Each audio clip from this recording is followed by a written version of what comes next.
slow cooked beef, hearty root vegetables, and a rich dark gravy that'll warm your soul and fill your belly. Yes! This version is a bit of a crossbred mongrel. It's not like a beef bourguignon, it's not an Irish stew. It's a tomato-based stew that's hidden behind some really nice flavors. That's not overly tomatoey per se, but the zing of the tomatoes really shines through in the background. I'll also be adding something near the end that's like a little bit different, but I haven't seen it in a lot of recipes. I think I learnt it from my old man. Um, but yeah, it's a bit different, so wait to check it out. It's a game changer, trust me. But this on a cold winter's day when it's raining outside and the wind's like friggin' 3 degrees with like a fire in the background or the heater's on while you're watching a movie, like this is what winter days are made for. Starting the same way we do every dish, we start with the mise en place. Get everything prepared before you start cooking. It's a good way to clear your head. It's also a good way to not get flustered and in over your head when the heat is on and the cooking starts. Cut the onion. I like to cut it chunky because it will soften over a long cook. Same as the garlic. No need to go super fine, but if you want to, then go ahead. This is your cook.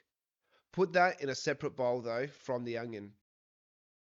In another bowl, we're going to add the carrots and potatoes. There's a million things that you can add to this stew. I love adding turnips to soup and stews, and also celery, frozen peas and corn, even mushrooms, which would be great in this, but there's something to be said for simplicity. Good flavors and textures. Carrot and potato are just classics for a reason. Peel and chop the carrot and potato in any way you'd like. I'd make the potatoes a little bigger than the carrots. The potatoes cook quicker than the carrots, and you don't want the spuds to turn to mush by the time the carrots are finished. Now it's time to cut the meat. Come on, Jimmy. Let's take a peek at the killing floor. Remember that it's going to shrink a little by the time it's cooked, so keep that in mind. Cut it a little bigger than preferred. I can't make a stronger case for the cut of choice to be chuck beef. For all the choices for slow cooked cuts of beef, chuck will be the cheapest and isn't a big step down in flavour from cuts like short rib, beef cheek, and any other nice slow cooking cuts. Cube it up and season with salt and pepper on 2 sides and bring it over to the stove. If you've watched a few of my videos, you'll see a common theme.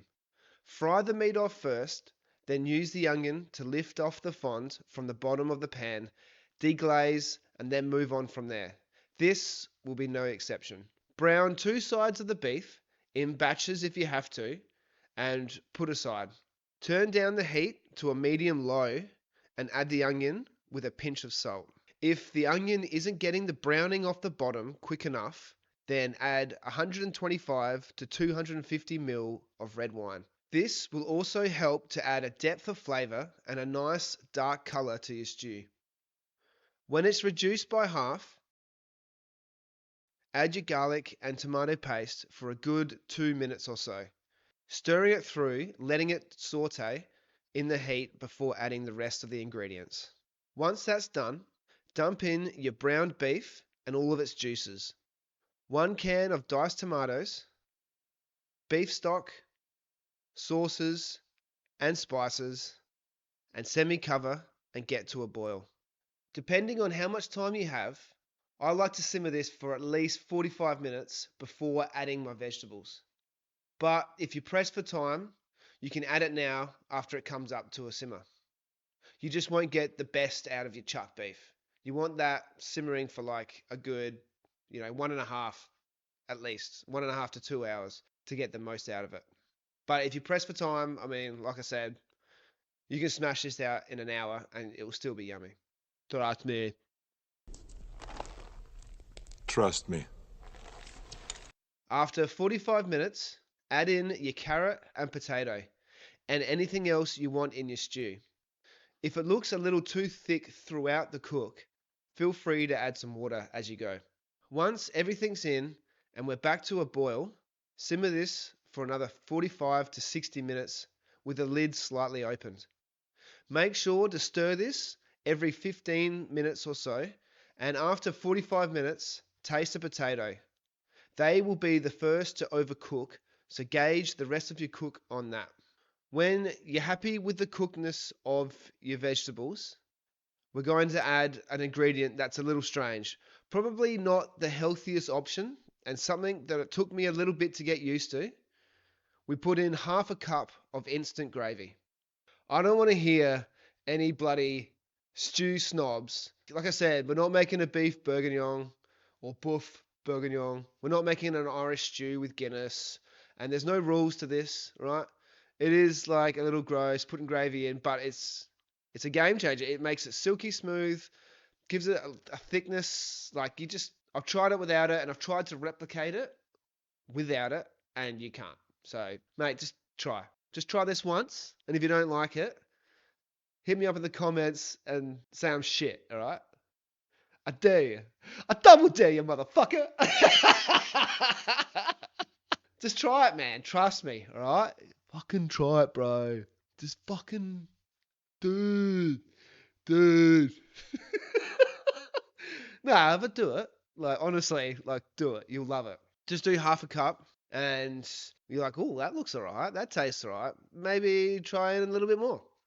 But I make a whole cup and pour in half. Make it to instructions. Usually it's 3 tablespoons of powder and fill it up with boiling water till it hits a 250 ml level, then stirring vigorously. Like I said, I'll only usually put like half a cup in the stew, but I like to make a cup just in case it needs it. Because then if I do need it, I can add it. Simples. Once you've made the gravy, pour the half a cup into the stew and give it a stir. Not too vigorously though. You don't want to break up any of the potatoes while you do this.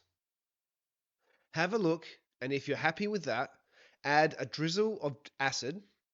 Any kind of vinegar or citrus juice will do, just to add some complexity, and it will help kill any palate fatigue you might have when you're on your like third bowl and it's sort of starting to taste all the same and a bit blah. Once you've done that, simmer for a further 10 minutes and then you're ready to serve up.